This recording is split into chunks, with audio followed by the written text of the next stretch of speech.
Lagi-lagi pemirsa, saat ini kita harus membahas mengenai upaya menggulirkan hak angket di DPR di tengah banyak sekali laporan-laporan dugaan pelanggaran pemilu. Tapi kita harus kita lihat memposisikan ini dari aspek politik dan juga hukum. Sebenarnya jikalau ada dugaan pelanggaran pemilu, seharusnya itu diselesaikan di mana? Apakah memang secara hukum KPU bahkan juga Bawaslu bahkan juga MK, ataukah memang bisa juga dilakukan secara politis lewat hak angket DPR? Itu akan saya bahas di Apa Kabar Indonesia malam hari ini. Saat ini saya sudah bersama dengan Mas Khairul Umam sebagai pengamat politik kita. Assalamualaikum warahmatullahi wabarakatuh. Waalaikumsalam, Mbak Caca. Lewat sambungan Zoom, saya juga telah tersambung dengan Mas Burhanuddin Muhtadi. Selamat malam, Assalamualaikum Mas Burhan. Waalaikumsalam. Ya, sambil kita menunggu sambungan nanti dengan Ketua KPU pemirsa, sekarang saya ingin ke Mas Burhan terlebih dahulu. Benarkah secara riset dan data, Komisioner KPU nanti kita akan berbincang dengan Bapak Idam Holik, tapi sebelumnya saya bertanya kepada Mas Burhan. Mas Burhan, benarkah secara hemat Anda, riset Anda bahwa baru kali ini pertama kali terjadi pengguliran hak angket ketika di tengah banyaknya dugaan pelanggaran pemilu meskipun hasil rekapitulasi ini belum diumumkan? Seperti apa Mas Burhan? Saya tidak punya riset khusus ya berkaitan itu, tetapi sepanjang pengetahuan saya memang baru kali ini muncul hak angket berkaitan dengan dugaan kecurangan pemilu sebelum keputusan KPU ditetapkan, dan mungkin berkaitan dengan konstelasi politik terutama di internal kekuasaan yang berubah total. Kita tahu dibanding pilpres sebelumnya itu kekuatan pemerintah itu cukup solid, jadi mayoritas partai pendukung pemerintah saat itu mendukung Presiden Jokowi untuk maju lagi dan menang di 2019. Sementara di 2014 itu tidak ada capres petahana yang maju, sehingga konstelasinya lebih cair. Nah, untuk konteks sekarang kita tahu ada 7 partai pendukung Presiden Jokowi, tetapi ada perbedaan terkait dengan koalisi pilpres yang memecah soliditas partai pendukung Jokowi, Caca. Jadi awalnya 7 partai itu sangat dominan, sekitar 81,9% kekuatan di parlemen, hanya menyisakan PKS dan Demokrat di luar. Tetapi ke-7 partai pendukung pemerintah ini punya jagoan yang dielus masing-masing. Ada seperti Prabowo Gibran yang diusung oleh Gerindra, Golkar, dan PAN, kemudian mendapatkan tambahan 1 partai dari oposisi yaitu Demokrat. Kekuatannya kurang lebih sekitar 45%, itu pun dengan memasukkan Partai Demokrat. Kemudian ada 3 partai, 2 diantaranya adalah partai pemerintah, yaitu PKS dan yaitu Demokrat dan bukan Demokrat ya, PKB dan Nasdem, plus PKS total 29% yang mengusung Anies Baswedan, dan 1 lagi adalah PD Perjuangan dan P3 yang mengusung Ganjar Pranowo dengan kekuatan kurang lebih 25%.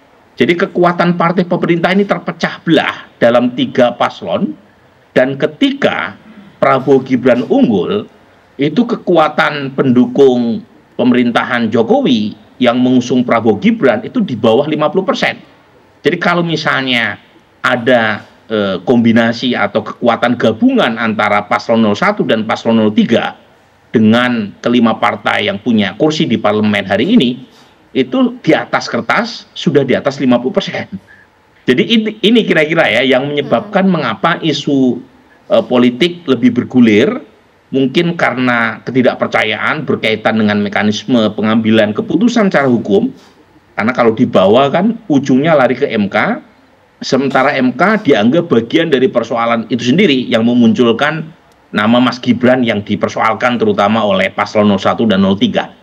Jadi kira-kira itu. Nah, pertanyaannya adalah apakah soliditas partai pemerintah yang tercabik-cabik selama pilpres itu kembali solid setelah pilpres selesai ataukah tidak? Nah, ini sepertinya masih menunggu terutama sikap dari Nasdem dan PKB. Sebab kalau kita lihat sikap dari PD Perjuangan, sepertinya suasana kekecewaan yang luar biasa terhadap Presiden Jokowi masih tampak dari PD Perjuangan dan Mas Ganjar. Tetapi PD Perjuangan sendiri itu tidak cukup, Caca. Dengan kekuatan sendirian mampu menggulirkan hak angket. Jadi perlu tambahan kekuatan terutama dari Nasdem dan PKB yang notabene adalah bagian dari pemerintah. Jadi ujungnya, Caca, hak angket ini bisa jadi senjata yang memukul kuat ya Presiden Jokowi karena punya ujung sampai pada tingkat pemakzulan, tetapi juga bisa jadi sarana tawar-menawar, terutama buat partai-partai yang mendukung capres yang kalah untuk mendapatkan insentif kue kekuasaan yang lebih besar dengan cara menolak hak angket, kemudian mengembalikan prosedur melalui penyelesaian hukum. Mas Umam, ada yang bisa ditambahkan tidak? Dengan ini luar biasa sekali analisis dari Mas Burhan bahwa ini akan menjadi senjata yang paling mematikan jika 01 dan 03 bergabung. Pertanyaannya, mereka punya misi masing-masing. Ada bargaining juga. Kalau bargainingnya nyantol, nggak usah bergabung untuk hak angket, begitu kan? Ya, memang kalau misal kita cermati dari sisi soliditas kekuatan, ini juga menjadi sebuah catatan penting. Kalau di atas kertas, memang betul gabungan dari 01 dan juga 03 itu praktis di angka sekitar 55%. Tapi kalau misal kita cermati dari sisi komposisi kursinya, memang ada angka yang luar biasa. Gabungan dari PDIP, Nasdem, PKB, kemudian PKS plus P3, itu ada di angka sekitar 314 kursi. Berbanding dengan kekuatan partai yang saat ini ada di kubu 02, itu dari Demokrat, Golkar, kemudian Gerindra sendiri, plus PAN itu praktis ada di angka sekitar 267. Memang ada gap besar, tetapi di saat yang sama, rasa-rasanya ada semacam faksionalisme di dalam kekuatan kubu 01 maupun kubu 03. Dan kalau misal tadi Mas Burhan membahasakan itu sebagai alat tawar, bisa jadi ya, karena bagaimanapun juga kita tidak mencermati bagaimana partai-partai kelas menengah, termasuk juga partai kelas kecil secara elektoral, itu mereka tidak siap untuk berhadapan-hadapan dengan kekuasaan. Dan juga mereka tidak siap juga untuk berpuasa dari kekuasaan kalau manuver melalui angket ini justru kemudian menutup kesempatan mereka untuk bergabung di kekuasaan yang akan datang. Nah, adapun kemudian sekarang ide ini, rasa-rasanya ide sebagai sebuah manuver yang dilakukan terutama Mas Ganjar ya, sebagai pihak yang tentu sangat shock, sangat kecewa dengan hasil perolehan yang betul-betul di bawah standar ini, maka hak angket ini bisa dimaknai sebagai sebuah mosi tidak percaya mereka terhadap jalur hukum. Karena di Undang-Undang Dasar, di Konstitusi itu clear, kalau misal ada sengketa kepemiluan, maka ranahnya adalah Bawaslu atau Mahkamah Konstitusi. Nah, kalau misal di pasal 24C itu, kalau misal sengketa pemilu di Mahkamah Konstitusi. Nah, tetapi karena kemudian mosi tidak percaya terhadap jalur hukum, maka diusulkanlah, diwacanakan kemudian jalur politik. Nah, jalur politik ini memang hak angket.